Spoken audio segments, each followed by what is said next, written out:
Hello and welcome back to Thought Leaders Lounge. I'm your host, Chad Black, and today we have a very special season finale planned for you. I'm happy to welcome CEO of Family Compass, Ona Foster, and CEO of Dallas CASA, Kathleen LaValle. Today we're going to talk about the ongoing partnerships between the agencies in order to combat child abuse and neglect. So, Ona, Kathleen, hello.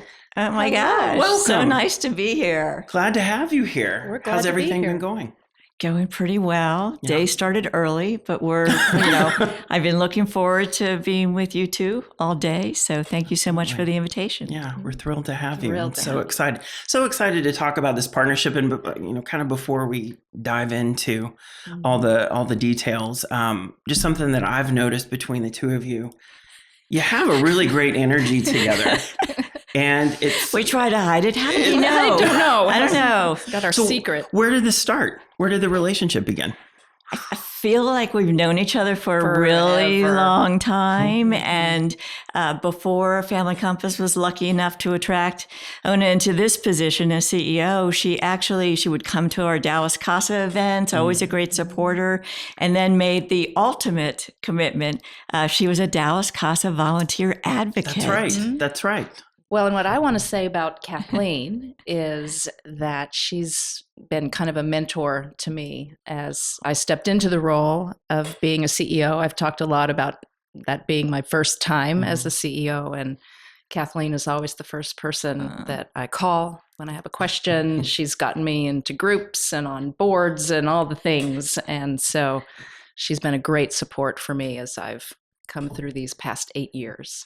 And it's really, it's more than a one-on-one kind of personal connection. I think what Ona and I have been able to do in the nonprofit sector is really demonstrate collaboration and what it means to work together and not operate from kind of a point of scarcity, like, if there's more attention on Family Compass, that's like, we just don't operate that way. We have always been in partnership. And I think our families and our children benefit when we see each other as part of a continuum of care for our families and children. That's great. You play well in the sandbox.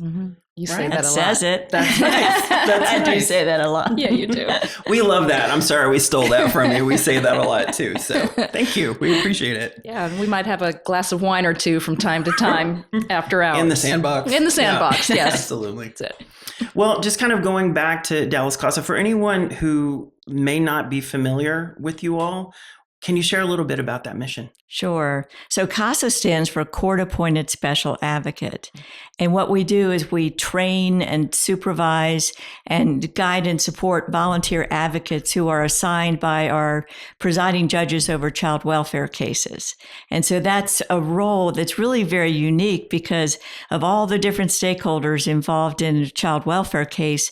We have a responsibility to be focused entirely on the best interest of the child. And that's really what sets us apart. And the role involves really, I think of it as two primary responsibilities. And one is to make a caring connection with each child.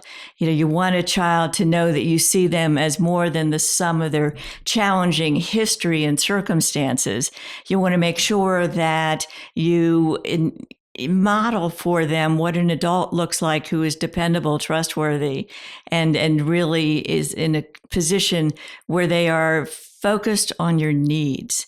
And so, we think of it in terms of a volunteer advocate helping a child not be restricted or limited by their time in foster care. So that's really what I think of as such a primary role. We had a columnist once referred to us as the lifeline for a child in foster care. And I think, that is an accurate statement.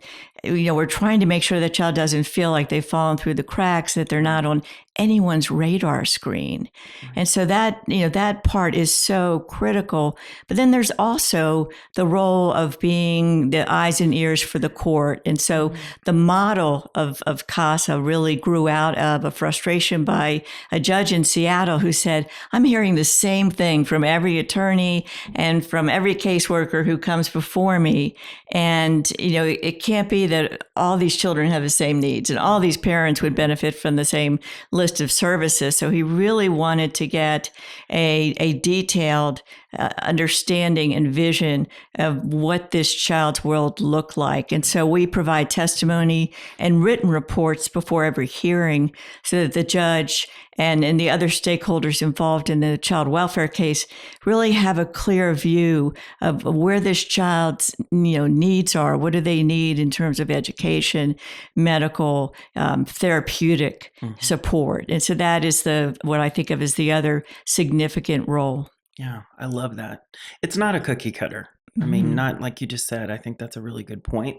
Not every child, not every family that we serve is going through the same things. You kind of have to meet people where they're at in a way. But how nice it is to have your own personal champion. Well, that is a good way to describe them because, we talk about the roles, but I mean, ultimately, what we want to do is protect children and restore their childhood. That's how we identify our mission. And, that protecting children is paramount. So diving just a little bit deeper into that, how does CASA work to prevent re-victimization or recidivism? So this is where Ona and I talk about being in the same business, okay? Because we are not assigned as a CASA, as a court-appointed special advocate, until a child has been removed from home because of abuse or neglect or the death of a sibling from maltreatment. And so that's when we enter, and yet I still think of us as being involved in child abuse prevention because we are very focused on, is this child safe right now? And do they feel safe? Not only are they safe, but, do they feel safe? And so that's where, when you talk about recidivism, I mean, we have, this child has been taken out of their home, right? And I mean, what a really challenging and frightening circumstance. And I think we both feel, I mean, the obligation that you owe to this child, you've separated this child from family, for everything they know. And so I feel like we have this, very high duty to make sure then that we're not bringing them into an environment where they can be harmed. And so that is it's kind of principle number one is make sure this child is safe. Yeah, not taking them out of one bed and putting them into another. I love that. The eyes and the ears, in a way. And when you talk about recidivism too, as we always hope a child can go home and be reunified with family. And, we want to make sure that the decisions that the court makes are supported by facts and as much information as we can provide. So one of the ways we help that process to make sure the child, when they exit, is not going to come back in, is to provide as much support as we can. For example, when a child is going into a trial return home, we want to make sure that it's a success, and we do everything we can to support the parent or the parents to make sure that that we reduce the risk of reentry. I think it's important to know, just picking up on some things that you were saying, it's what's best for the child, probably at the end of the day. And if that is reunification, great. If it's not, okay, right? But that's what I love so much about what y'all do, is that you have someone literally there that knows, that can stand in the court in front of a judge and say, here's the thing. This is what it is. So I love that. So there's such a range in the work between prevention and intervention. Ona, I might pitch this to you if I can. How do you distinguish between the two agencies? How do they fit in this continuum? Is there an overlap, a gray area? What are your thoughts on that? I always think about the two agencies shoulder to shoulder, and we're just together in a continuum of care for the kids. And Family Compass is all about preventing the child from going into the system to begin with. And it almost like we're sort of a stopping point, and we're keeping as many cases as possible off of the desks of the CASA volunteers, the CPS workers, everyone on on that continuum.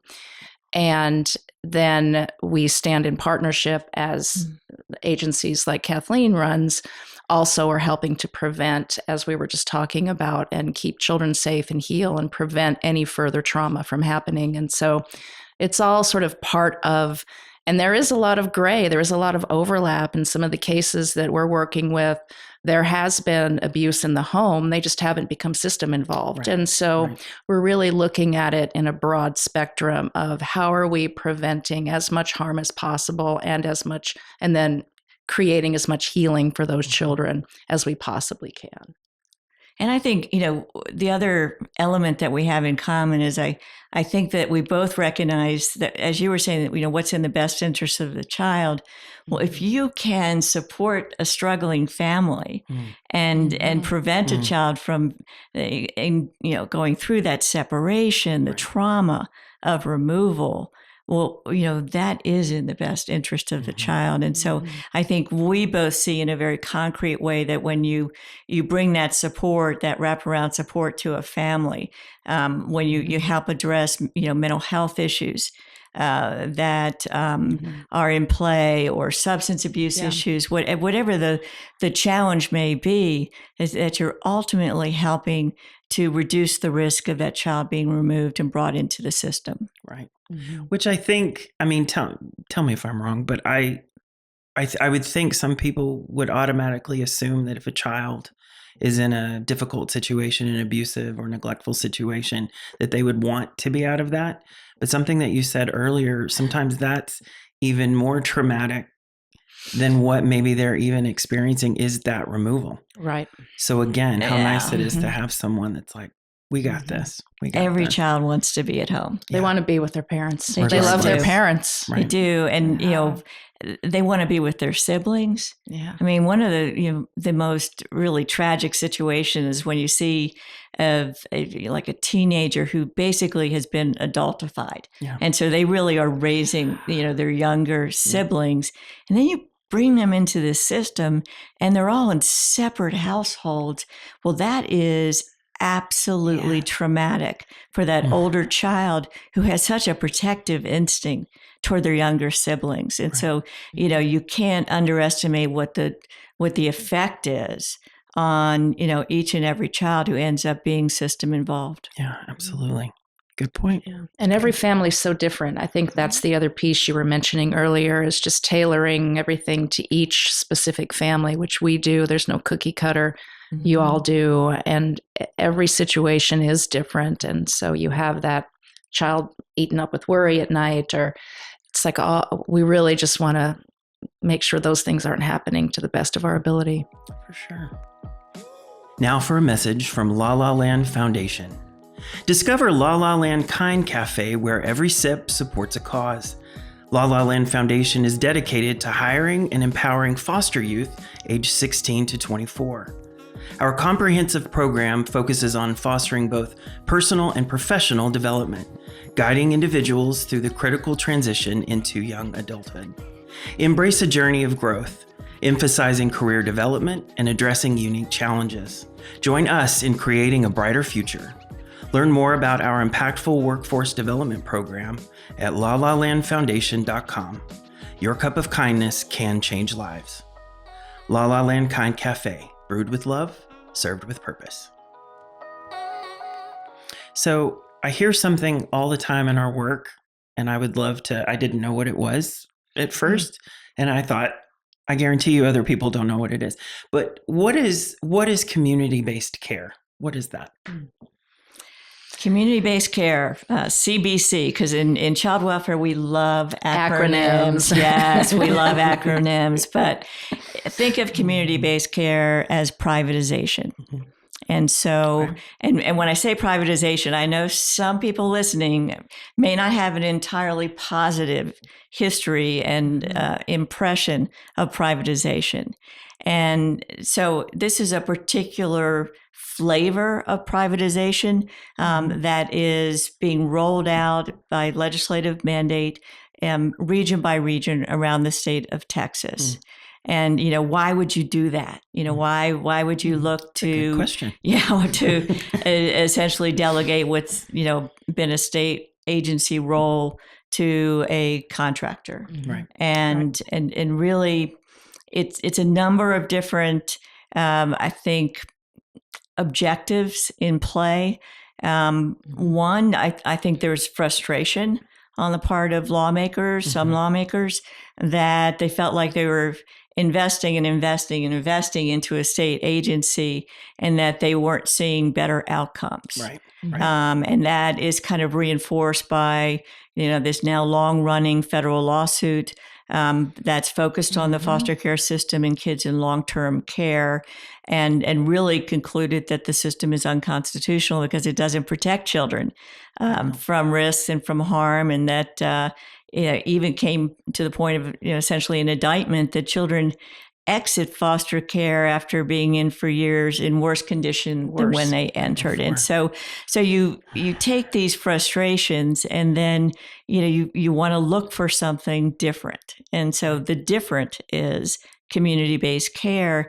And what you hope to get out of it, there's still state oversight. Sometimes I think we hear descriptions of it. We're like, well, wait a minute, it's not it's not a total delegation. There's still state oversight of this performance. And these are what we call performance-based contracts. And so, there's data being gathered consistently, and there's monitoring being done to make sure the quality of the services being provided is high. And so, you do it because you want the flexibility that comes with the innovations that a contractor can bring in to the practice. Maybe they have a particular way of recruiting foster parents that, hasn't been tried before on a statewide basis. And maybe they have a way of matching households, foster care homes, with children that really just brings something different, that maybe it means that we'll have fewer changes in placement because there'll be fewer breakdowns in that assignment. And so that's, one of the advantages they're looking for is that flexibility, and also a sense from the community, and that's why we call it community-based care, that the children, for example, in North Texas who come into the foster care system, they come from a community. Right. And we should own, their well-being. We should take responsibility for the outcomes for that child and for keeping the connection to their home community. That is, and so one of the goals, and it remains to be seen whether it will be realized, is that children will be placed closer to home, because we have, about half our kids that in the cases that we're assigned to in Dallas County are placed outside the county. And that is really a serious issue, because you might have a grandparent who's not able to house the child, can't take temporary placement of a child, their grandchild, but they still want to see them. They still want to be in their lives. They want to go to their baseball games. And if they're placed, south of Houston, that's simply not going to happen. So disconnected from the life they knew. Very disconnected. Kind of another obstacle there. Wow. Yeah. Interesting. So, I know there are also some other kind of changes that are happening on the state level that I'd love to hear a little bit more about, but I wanted to share this with anyone maybe who's not familiar with this, but Texas law does require anyone suspecting child abuse or neglect to make a report online or by calling the hotline at 1-800-252-5400. But I know some of these changes that are happening, now those reports are no longer anonymous. Is that correct? So you're no longer permitted to make an anonymous hotline call. Okay. And so, and that had been permitted, in the past. Right. And, Ona and I have talked about this before. You can understand, you certainly don't want the system essentially clogged up by vindictive reports, or it can happen in custody disputes, and I think we all recognize the risk that some of the reports may not be merit based. There's not legitimate, or there may be some other dynamic in play. And so that is certainly understandable. But my concern is that, if someone's next door neighbor, is putting their toddler in the tool shed, it's 100 degrees out in Texas, and it's a punishment, and you're that next door neighbor. Well, I very well may want to make an anonymous report. Sure. And so I worry that we may not be being as protective of children as we need to be by eliminating the possibility of an anonymous report. Right. It's kind of scary. Yeah. I'll bet. So, one thing that we want people to know, I mean, even with changes and things that I think are always going to happen, we're always going to be dealing with a new challenge or a new obstacle that's coming up. We always want people to know that there is hope. And that's what I love so much about Dallas CASA and CASA in general.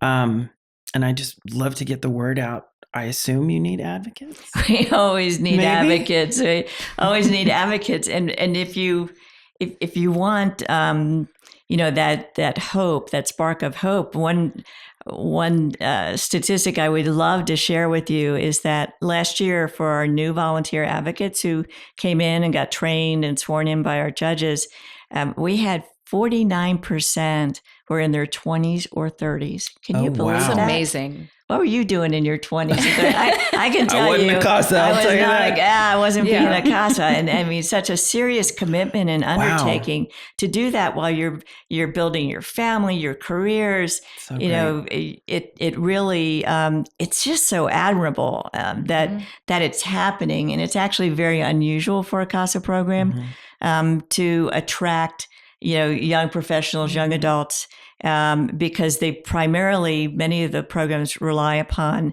retirees. Right. Because they think of it as, something that you could only do when, you've kind of tidied up and put a bow around your career, your work world. Okay, that's done. Now here we go. Right. And for some reason, this amazing community sees this as an opportunity that you can do early in your life. And so we have a nice distribution of ages, which I think is important for sustainability of the model and just to have those different perspectives involved. But I just can't say enough about how proud I am of the young professionals for That's getting amazing. involved. It really is. That really is amazing. So if they're interested in getting more information, how would they do that? So you can go to dallascasa.org, and we have we have tabs for joining, we have tabs for volunteering, and if you go to the volunteer tab, you can see the schedule of information sessions that we have, and these are just like 45 minutes or an hour, and we do them virtually, offer them almost every week, and it's a real opportunity to say, is this a good fit? Right.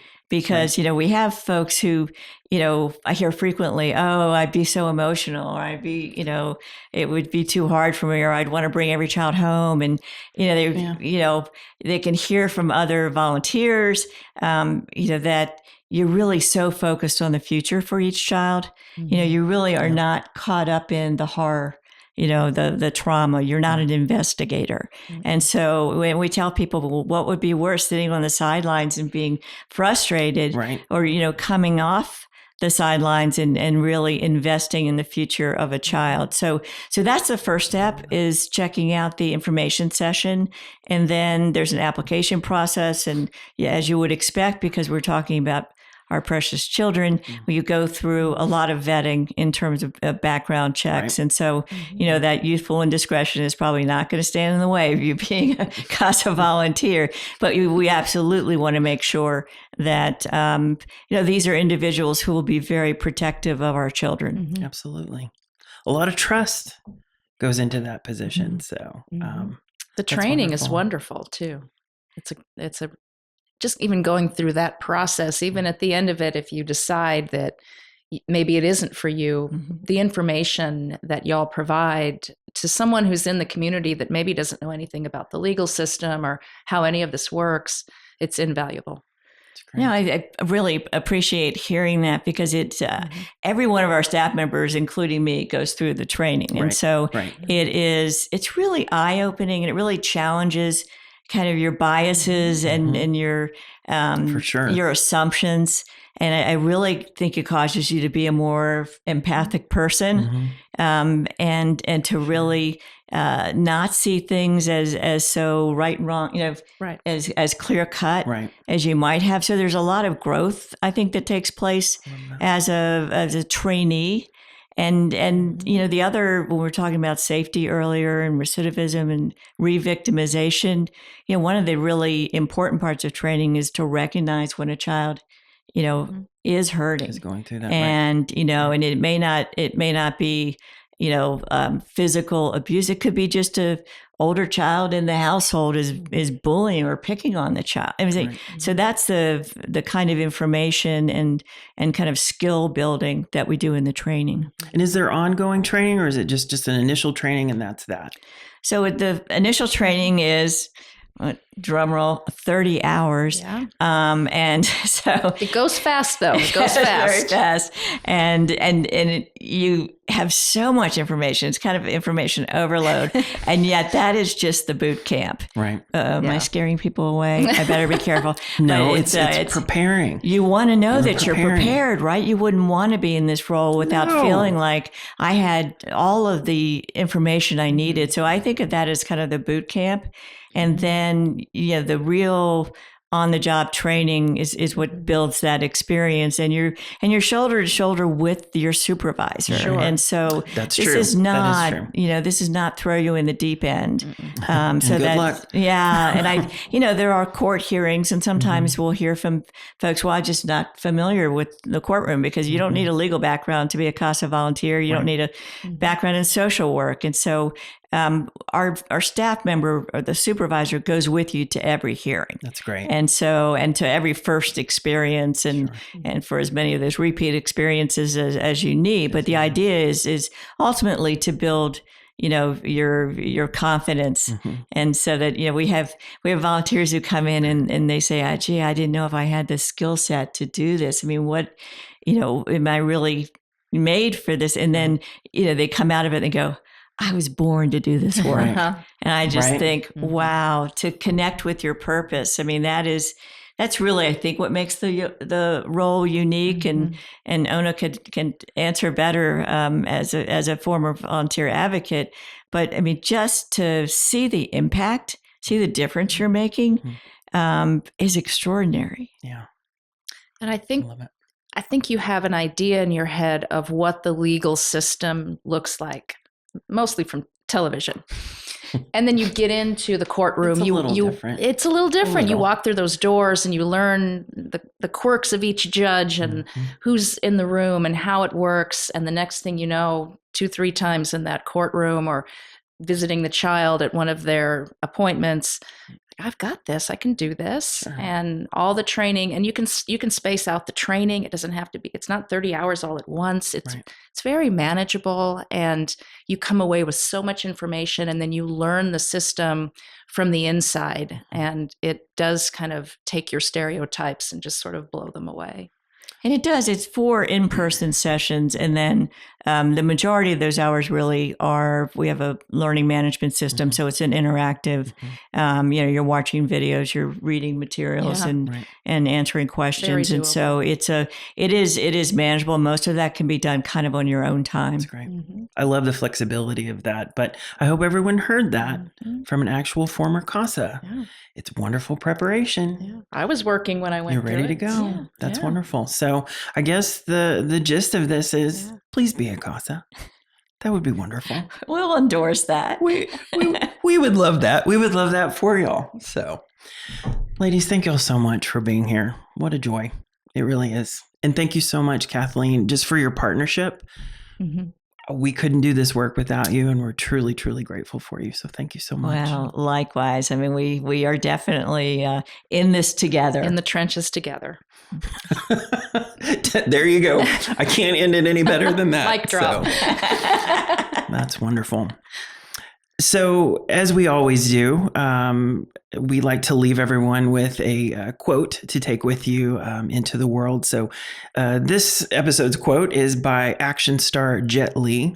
He says, "I believe the world is one big family and we need to help each other." It's been an incredible summer hearing stories from all the amazing thought leaders in our community. We look forward to returning next year to share more about our mission and continuing leadership right here in North Texas. So in the meantime, you can find the latest agency updates on social media. We're on Facebook, LinkedIn, and Instagram, all at Family Compass. Thanks for watching.